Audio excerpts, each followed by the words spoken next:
You read the title. This show's writing is mid to outright bad, and rarely is it actually any good. It took me a while to realize why I didn't like the show's writing, but after some time, I kind of realized what the problem is with the show. There's some things to like about the show, but it just doesn't deflect from the fact that the writing is pretty poor and mediocre. There's a lot of likable things about the show, and that's why I think the pilot is actually the best episode of the series, pretty much.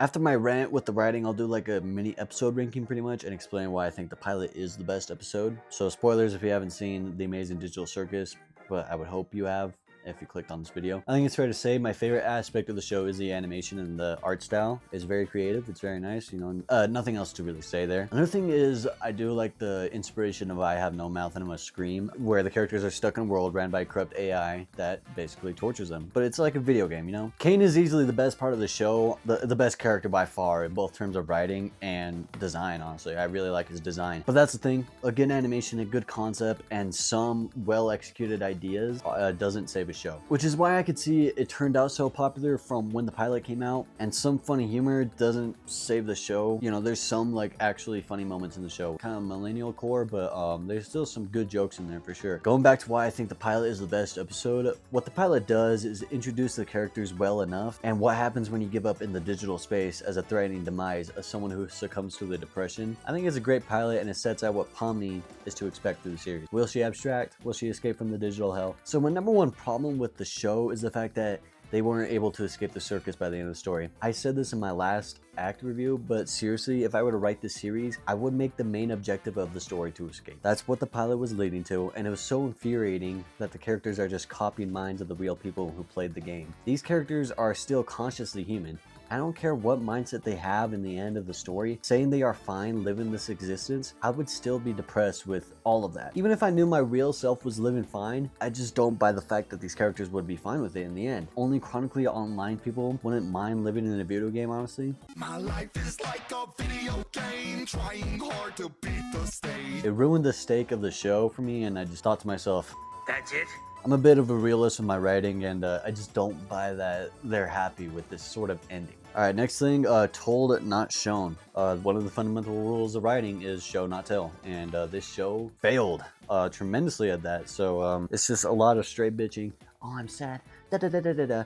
Yeah, we get it. It can be shown in many ways. I don't like to have my ear talked off when I'm watching a show, honestly. I like to interpret things when I'm watching. This show just doesn't respect the viewer's intelligence. Just let me do a speedrun of how to write each of the characters and their insecurities and how to solve them. So first, Kane already gets visibly mad when humans don't like his adventures. He should be getting more frustrated as the show goes on and finally crashing out, which did happen. He did some self-talking and it's annoying, but outside of that, it's a minimal with him, you know? He's not entirely depending on thinking about his feelings. I think he is the best written character. Kingard already is visibly changed. He is mentally insane, and maybe some flashback scenes of him being in the dark would serve to expand his background instead of a quick cutscene.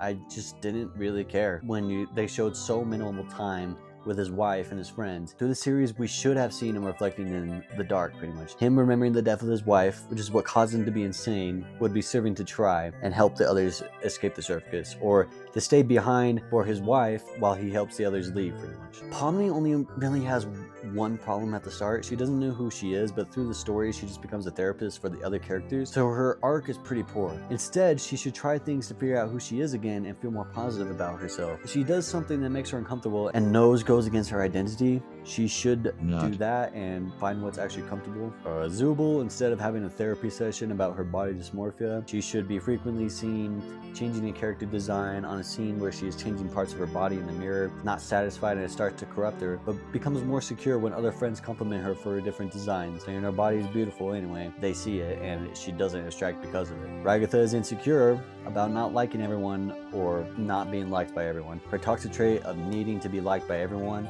dependency, should be challenged. Jax being the antagonist of her insecurity to the point where she crashes out on him to the point of hatred, realizing she doesn't need to satisfy everyone, realizing she can choose her friends. Instead, she says random exposition. I think is the most frustrating of the telling versus showing aspect of the writing outside of Jack. Gingle is pretty confusing to me in the story, but I think one of the better written characters.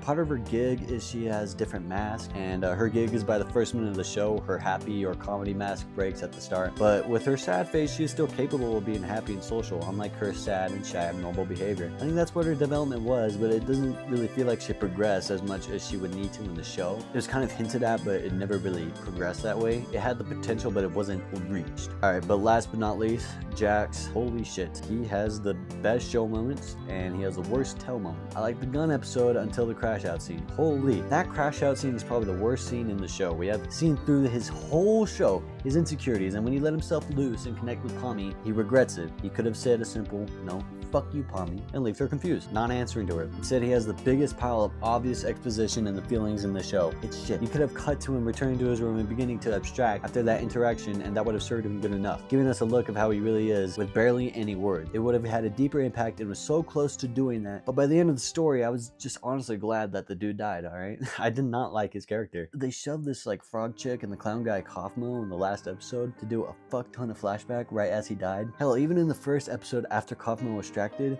we could have seen Jackson mourning elsewhere in the very first episode. I'm not talking about the flashback in the last episode. I'm talking about in the first episode.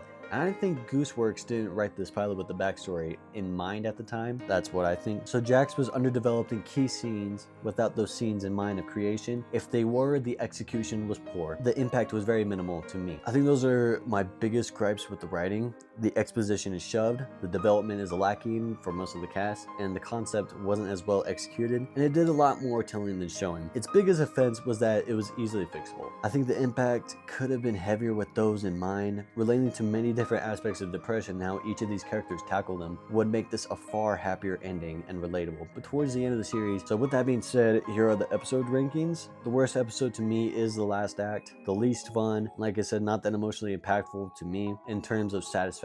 I didn't feel like the payoff was good at all, and I just did not care. Second worst, they all get guns. Ruined by that crash out scene, honestly. The worst scene in the show in an otherwise funnish episode. The Ragatha and Kingrid exposition is abysmal in this episode as well. Seventh place is Shizatsukufo, or however you pronounce it. I love the Kane crash out, and that was probably the peak of the show, but it was short-lived and nothing of much note in this one, to be honest. Number 6, the third episode, the horror one or whatever, it's just really meh.